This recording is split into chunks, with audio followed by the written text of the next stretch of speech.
ఆదివారం సెలవు రోజు కావడంతో యాదగిరిగుట్ట లక్ష్మీ నరసింహస్వామి వారి ఆలయానికి భక్తుల రద్దీ పెరిగింది. ఆలయ పరిసరాలన్నీ భక్తులతో కిటకిటలాడుతున్నాయి. శ్రీ లక్ష్మీ నరసింహస్వామి వారి దర్శనానికి క్యూలైన్లో భక్తులు బారులు తీరారు. ఆలయంలో మొక్కు కళ్యాణములో అధిక సంఖ్యలో పాల్గొని మొక్కులు చెల్లించుకుంటున్నారు.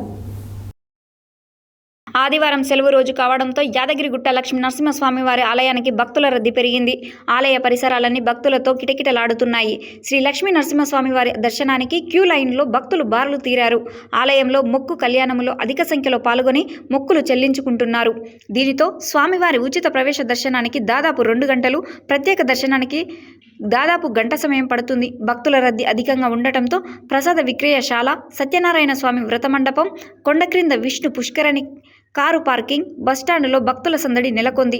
అదేవిధంగా కొండపై ఆలయ ఈవో భాస్కర్ రావు ఆలయ అధికారులతో కలిసి ధర్మదర్శనం, క్యూ లైన్లో భక్తులకు కావలసిన వసతి సౌకర్యాలు తదితర వాటిని పరిశీలించి భక్తులతో నేరుగా మాట్లాడి సమస్యలు అడిగి తెలుసుకున్నారు.